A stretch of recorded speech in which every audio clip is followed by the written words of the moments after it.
2008 সালে একটা negative experience আছে এবং এখনও আমরা আসলে চতুর্থবারে অর্থাৎ ফোর্থ টাইম আমরা আসলে সেই সংখ্যাটা জানতেও চাই যে কী পরিমাণ ভোট কাস্ট হলো, সেই সঠিক সংখ্যাটা এবং এখন পর্যন্ত হিসেবটা দেরি তো হচ্ছে। কোনো সংখ্যা কি আপনি ফিল করছেন কিনা? অবশ্যই সংখ্যা ফিল করছি এবং এটা সংখ্যা ফিল করার কারণটি হচ্ছে, ধরুন ইলেকশন ইঞ্জিনিয়ারিং বলে যে কথাটি বাংলাদেশে প্রচলিত আছে, ইলেকশনে যত রকমের অনিয়ম এবং নিয়ম আছে, ইলেকশন শেষ হয়ে গেলে আমরা এটা ভুলে যাই। 2008 সালের নির্বাচনের ফলাফলে দেখা গেছে যে ভোটের সংখ্যা এবং বুথের সংখ্যা যেখানে গিয়ে একজন একজন করে ভোট দেয়, এটা ভাগ দিলে 22 সেকেন্ড হয়।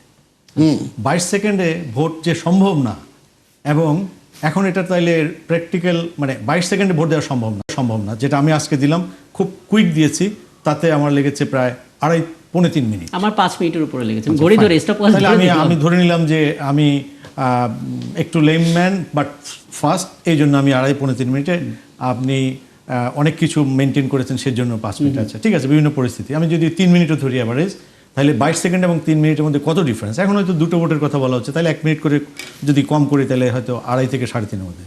আসলে ব্যাপারটা যেটা হচ্ছে সেটা হচ্ছে যে পরবর্তীতে অনেক কিছু রিজনেবল গ্রাউন্ড টু বিলিভ, সেটি হচ্ছে যে 2008-এর ফলাফলের কথা যাদের স্পষ্ট মনে আছে তারা দেখবেন যে রাত 10টার মধ্যে সব ফল হয়ে গেছে। হ্যাঁ, এবং এটা স্পষ্টই মনে থাকার কথা।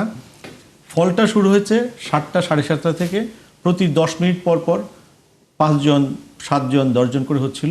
এটা রাত 9টা 9:15টার মধ্যে প্রায় 200টার মতো, 180-90-এর মতো হয়েছে এরকম আর কি। হঠাৎ করে 20-30 মিনিটের মধ্যে বাকি 120টা হয়ে গেছে। এবং এটা অ্যাট এ গ্ল্যান্স এভাবে একটা একটা করে ঘোষণা হয় নাই। বলতে গেলে 5-10টা করে শুধু ফলাফল নিকটতমকে শেয়ার বলার সময় নাই, এবং 10টার মধ্যে সব প্যাক করে সবাই চলে গেল। এইটা কারণটা হচ্ছে যে পরবর্তী দেখা যাচ্ছে যে 80টি আসনে মূল ইঞ্জিনিয়ারিংটা হয়েছে। এখানে কিন্তু যারা হাড্ডাহাড্ডি ছিল তাদের শুধুমাত্র কিছু ফিগার, এই ফিগারগুলো নাড়াতে যাওয়ার সময় এজেন্টরা কোথায় ছিল? এজেন্টরা ছিল না। এজেন্টরা কেন ছিল না? তার আগের 48 ঘন্টা স্মরণ করুন। আগের 48 ঘন্টায় বিএনপির প্রধান এজেন্ট তিনি 20,000 টাকা এবং 2 পুড়িয়া এই মাদক সহ, গাঁজা কি বলে না, এইসব অ্যারেস্ট হলো। তারপরে কোথাও ভাঙা পিস্তল সহ অ্যারেস্ট হলো।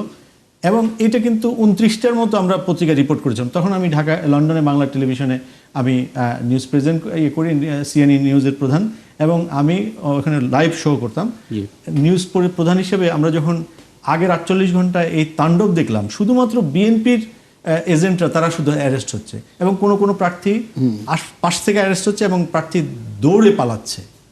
তারপরে যে মেসেজটা ক্লিয়ার হলো, এবং ঢাকা একটা নিউজ রুমে আমি নিউজ এডিটরকে ফোন করার পর বললো যে 50টা হবে, 29টা পেয়েছো, আরও 2-3 ঘন্টা 4 ঘন্টা 6 ঘন্টা ওয়েট করো, বাকি 21টা আসছে এবং সেম হবে।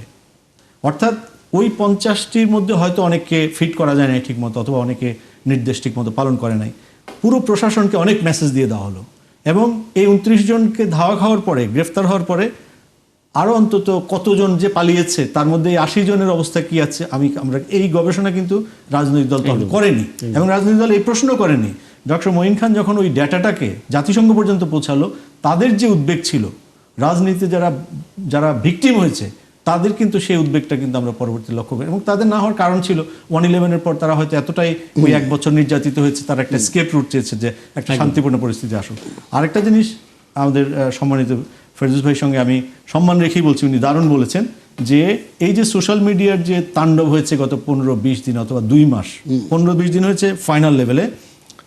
আমি যেহেতু এই ফেসবুকের যে প্রমোশন এবং যে পয়সা দিয়ে দেওয়া, ডলার দিয়ে, তার কিছু ধারণা আছে। বুস্টিং সবাই জানেন।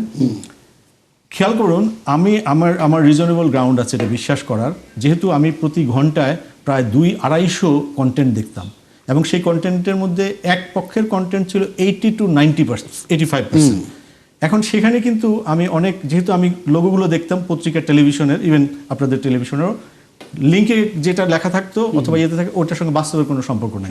আমাদের সবারই মনে আছে 2018 এবং 2024 সালের নির্বাচনে এবং 2014 সালের নির্বাচনে অসংখ্য এরকম আপনারা কিন্তু দেখেছেন, এবং সেটাকে বলে হচ্ছে ক্লোনিং।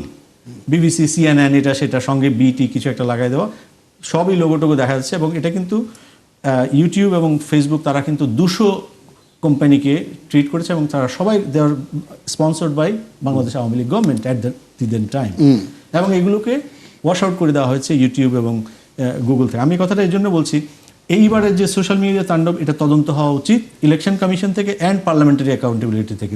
1 2 নম্বর, ইনফ্লুয়েন্স হবে, ইনফ্লুয়েন্স হয়েছে। ফিগারটা কোথায় দেখা যাচ্ছে দেখবেন, আমরা গতকালকেই যে যে জরিপগুলো হয়েছে, দারুণ দারুণ জরিপ হয়েছে।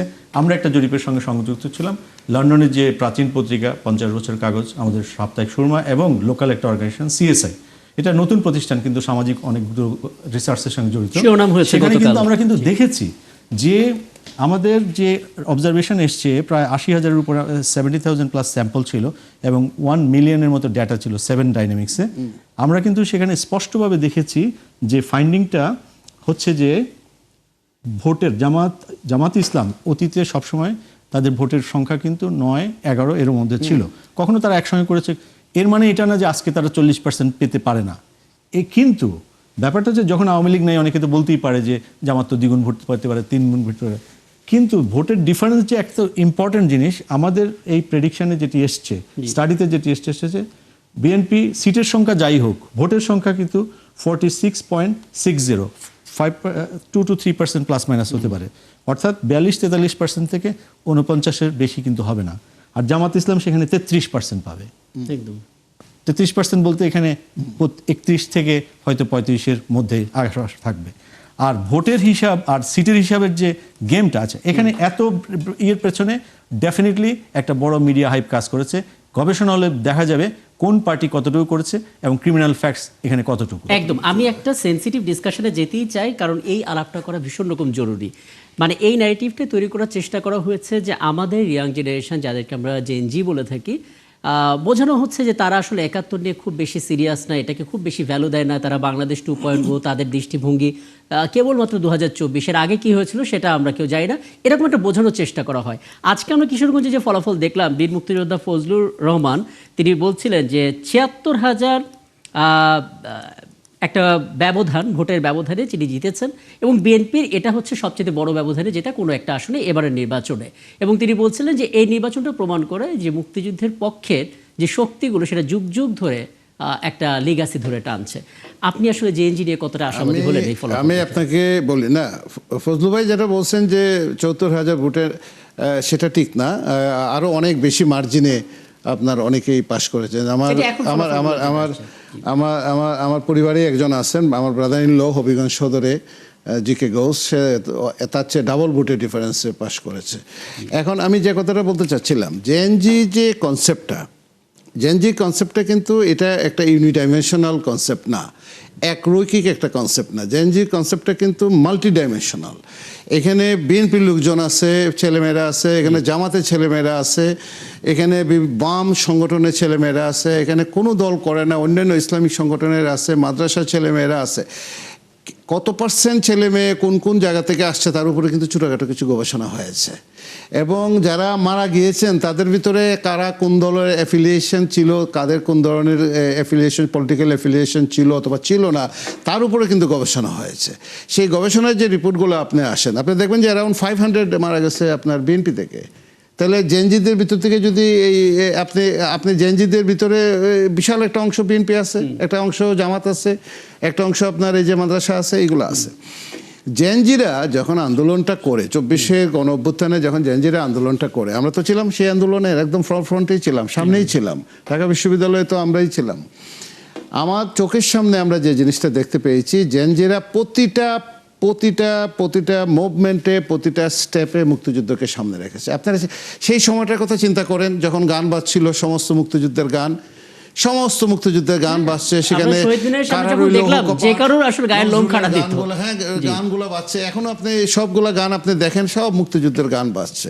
মুক্তিযুদ্ধকে সামনে রেখেই জেনজিরা সেই আন্দোলনটা, এবং আমরা যারা ছিলাম আমরাও কিন্তু মুক্তিযুদ্ধকে অস্বীকার করে, আপনি যদি মুক্তিযুদ্ধকে অস্বীকার করেন এবং মুক্তিযুদ্ধকে অস্বীকার করে আপনি বাংলাদেশে চালাতে চান অথবা বাংলাদেশে থাকতে চান, এটা বাংলাদেশ সহজে গ্রহণ করবে না।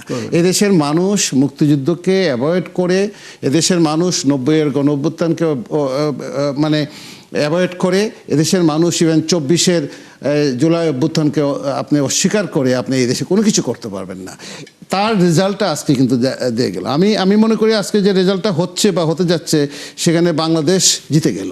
আমি মনে করি বাংলাদেশের মুক্তিযুদ্ধ আবারও জিতে গেল, এবং আমি মনে করি 90-24 শহীদদের আত্মদান সেগুলো জিতে গেল। তো মূল বিষয়টা যে কথাটা আপনি জেএনজি বলতেই আপনারা মনে করি যে একটা পার্টিকুলার একদম। একটা দলের একটা অংশ, তা কিন্তু না, মাল্টি ডাইমেনশনাল থেকে সে আসছে। সো এই জায়গাটাতে আপনার প্রথম প্রশ্নের উত্তরটা আমি দিলাম যে বাংলাদেশের মুক্তিযুদ্ধকে অ্যাভয়েড করে এই দেশকে, এবং আপনি একটা জিনিস খেয়াল করে দেখবেন, জামাতে অনেক ভালো লোক আছেন, ভদ্রলোক আছেন, অনেকেই আছেন, তারা তাদের একটা পলিসি আছে, তাদের একটা ম্যানিফেস্টো আছে, তাদের একটা ক্যাডার ভিত্তিক পলিটিক্স আছে, কিন্তু মুক্তিযুদ্ধের প্রশ্নে তাদের পজিশনটা কিন্তু এখনো ক্লিয়ার করেন নাই। এখনো আওয়ামী লীগের একটা লোক যেমন এখন পর্যন্ত, আওয়ামী লীগের একটা লোক এখন পর্যন্ত, একটা মধ্যম সারির নেতা পর্যন্ত এখন পর্যন্ত অ্যাপোলজি সিক করে নাই, বলে নাই, এবং অনুতপ্ত, তারা সামান্যতম অনুতপ্ত সে কথাটাও বলে নাই। ঠিক একই রকমভাবে আপনি জামাতের দেখবেন মুক্তিযুদ্ধের প্রশ্ন তাদের পজিশনটা কিন্তু ক্লিয়ার করে নাই। এই পজিশনটা ক্লিয়ার না হওয়া পর্যন্ত এই দেশে রাজনীতি করা অথবা এই দেশকে চালানো অথবা এই দেশে, আমি মনে করি না যে এই দেশের মানুষ, সাধারণ মানুষ, এখনও তো মুক্তিযুদ্ধের প্রজন্ম এখনও রয়ে গেছে, আমি মনে করি না এই দেশে কোনো কাজ করা সম্ভব হবে। আমি এই জায়গাটাতে যদি একটু শামসুল একটু আপনি কিছু যুক্ত করেন, মানে জামাত ইসলামী এটা দীর্ঘ সময় ধরে রাজনীতি করছে, যদিও 54 বছরের ইতিহাসে তাদের রাষ্ট্রীয়ভাবে সাফল্যে বিবেচনা করলে সেটা বোধহয় খুব একটা চোখে পড়বে না, তারপরও তারা আসলে টিকে আছে। তারা এবার কিছু একটা করার চেষ্টা করছিল, নির্বাচনে ভালো কিছু করার চেষ্টা করছিল, নানা ভাষায় সাধারণ মানুষকে আকৃষ্ট করার চেষ্টা করছিল। আপনার মনে হয় কিনা কিছু কিছু মুভমেন্ট, জান্নাতের টিকিট বিক্রি, কবরে 4 নম্বর প্রশ্ন হবে কোথায় ভোট দিয়েছিলেন, অতিরঞ্জিত কথাগুলো আসলে ব্যাকফায়ার করলো কিনা, বা কেউ কেউ কোন ধরনের ড্রেস পরতে হবে না, প্রধান জামাতের প্রধান শফিকুর রহমান সাহেব তো ভদ্রলোক মানুষ, আমি চিনি ওনাকে ব্যক্তিগতভাবে, খুব ভালো মানুষ, সেটা একটা বিষয়। কিন্তু ওনার দলের এমন কিছু লেভেলের লিডাররা আছেন, উপরের লেভেলের লিডার, আপনি ইউটিউব খুলে দেখেন কোন ধরনের ড্রেস পরতে হবে সেটা তারা ডিকটেট করছেন। এই দেশটা আপনি গোলাম মুর্শিদের বইটা খুলে দেখেন, আপনি রাজশাহী বিশ্ববিদ্যালয়ে 1000 বছরের বাঙালির সংস্কৃতি, এটা আপনি খুলে দেখেন, এই দেশটা 1000 বছর ধরে প্রোগ্রেসিভ, এটা মডার্ন একটা দেশ, এখানে হিন্দু, মুসলমান, বৌদ্ধ, খ্রিস্টান সবাই একসাথে এবং আমরা দেখি আমরা বিশ্ব ইস্তেমায় মানুষের প্রার্থনা করতে করতে চোখ দিয়ে পানি ঝরতে দেখি, আবার প্রভাত ফেরিতে তারা ফুল হাতে তাদেরকে যেতেও দেখি, মানে এরকম সেকুলার মুভমেন্টের মধ্যে দিয়ে তো আমরা বড় হয়েছি।